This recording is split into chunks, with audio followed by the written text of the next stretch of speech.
Border conflicts हुए हैं जो कि दो स्टेट्स हैं इंडिया के, उनके बीच में हुए हैं। एक का नाम है आसाम, दूसरा का नाम है मिजोरम। आप आसाम और मिजोरम के बारे में तो जानते होंगे, लेकिन आपको ये नहीं पता होगा कि 26 जुलाई को वहां पर एक ठीक ठाक लड़ाई हुई दोनों स्टेट की पुलिस के बीच में। अब इस लड़ाई की वजह क्या बनी, अब कुछ जानने की कोशिश करते हैं कि आसाम और मिजोरम के बीच में ये झगड़ा किस बात के है, क्या मसले हुए थे और किस वजह से इन दोनों की पुलिस ने, स्टेट्स की पुलिस ने एक दूसरे पर गोलियां चलाती हैं। बेसिकली मिजोरम आसाम की ये अंदर एक डिस्ट्रिक्ट था। उसके बाद उसने आज़ादी हासिल की 20 साल की लंबी जद्दोजहद के बाद। उसने गवर्नमेंट ऑफ इंडिया के खिलाफ और आसाम की गवर्नमेंट के खिलाफ एक ठीक ठाक जंग लड़ी। उसके बाद उसने आज़ादी हासिल की और उसने आज़ादी एक नेगोशिएशन के थ्रू हासिल की और उसमें मिजोरम एक पैक्ट साइन किया गवर्नमेंट ऑफ इंडिया के थ्रू कि वो स्टेट बनेगा, आसाम के अंडर नहीं रहेगा, वो खुद एक स्टेट बने, स्टेटहुड अचीव करेगा।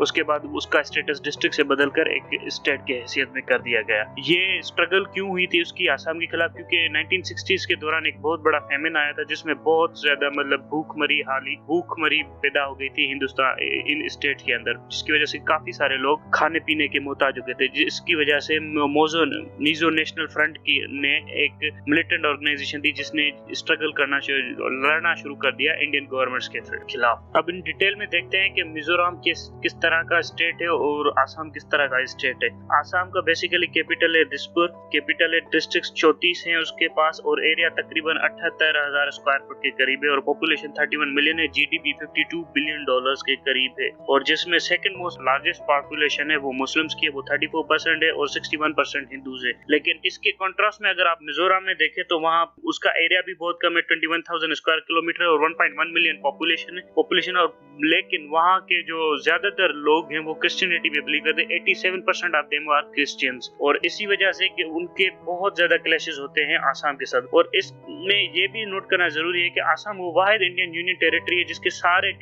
चारों तरफ क्लैशेस है, जिसके हर स्टेट के साथ, नागालैंड के साथ, ऊपर सिलीगुड़ी के साथ, सबके साथ इनके सारे क्लैशेस चलते रहते हैं। वजह यह है कि ये सारे जो स्टेट्स बने हैं, यूनियन स्टेट वो सारे आसाम से टूट कर बने हैं, इसी वजह से उनके बार बार क्लैशेस होते रहते हैं आसाम के साथ। अब ये क्लैशेस तो पहले भी चलते रहते थे लेकिन उन्हें रिजॉल्व किया गया। इस बार ये क्लैशेस में सबसे ताजा बात ये हुई है और जो अलग बात हुई है कि दोनों स्टेट गवर्नमेंट्स ने एक दूसरे के ऊपर फायरिंग कर दी है और स्टेट गवर्नमेंट की पुलिस ने एक दूसरे के ऊपर फायरिंग कर दी है और दोनों स्टेट गवर्नमेंट्स ने चीफ मिनिस्टर्स के ऊपर एफआईआर कर दी है। मिजोरम ने आसाम के चीफ मिनिस्टर के ऊपर एफआईआर कर दी है और आसाम ने मिजोरम के चीफ मिनिस्टर के ऊपर एफआईआर दाखिल कर दी है। अब ये झगड़ा हुआ 26 जुलाई को आसाम के एक जगह है रंगबस्ती, वहां पर मिजोरम वालों ने एक रास्ता बनाने की कोशिश की थी जिस पर वहां पर एक वायलेंट क्लैशेस हो गए और उसके बाद पुलिस ने एक दूसरे के ऊपर धावा बोल दिया। अब जो आसाम, मिजोरम का कहना है कि यहाँ से जो आसाम है वो इन पर ब्लॉकेड बना के रखता है, आसाम इकोनॉमिक ब्लॉकेड रखता है मिजोरम के ऊपर और इसी वजह से मिजोरम के यहाँ बहुत ज्यादा भूखमरी बढ़ जाती है, जिस वजह से मिजोरम के लोग आसाम से सख्त नफरत करते हैं। बेसिकली दो रास्ते जाते हैं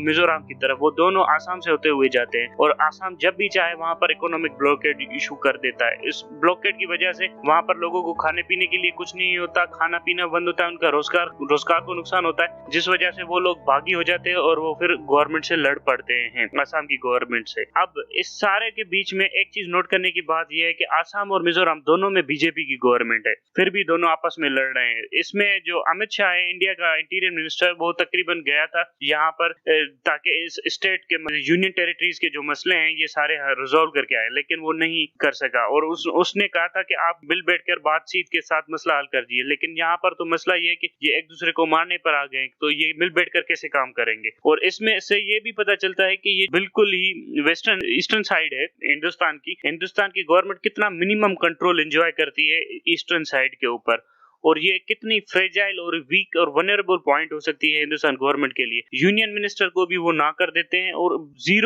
ऑलमोस्ट जीरो के हिसाब से वो उनका कंट्रोल है फेडरेशन का इन स्टेट्स के ऊपर। ये अपनी मनमानी करते हैं, जो चाहे जैसा चाहे वैसा करते हैं। इन डिस्प्यूट्स के होने के बाद अब सवाल ये होता है कि इन इन डिस्प्यूट्स को रिजोल्व कैसे किया जाए। तो यूनियन टेरिटरी ने दोनों के चीफ मिनिस्टर्स को बिठाया और उन्हें बात करने पे मजबूर किया कि आप बैठे बात करें और अपने लिए एक वर्केबल सोल्यूशन लाएं। टेम्परली ये हमेशा मिल बैठ कर बात कर लेते हैं और एक हल्का फुल्का सा वर्केबल सोल्यूशन लेकर चले जाते हैं, फिर बाद में 1 साल 2 साल के बाद फिर से लड़ना शुरू कर देते हैं। इंडिया जो अपनी क्लेम करता है कि मुझे 100% कंट्रोल है अपने स्टेट्स के ऊपर, इस जगह पे आपको देखने में पता चलता है कि इंडिया का इतना ज्यादा कंट्रोल नहीं है अपने तमाम स्टेट्स के ऊपर। स्टेट्स काफी ज्यादा इंडिपेंडेंट है और बहुत वॉयलेंटली एक्ट कर सकते हैं एक दूसरे के खिलाफ। Thank you very much.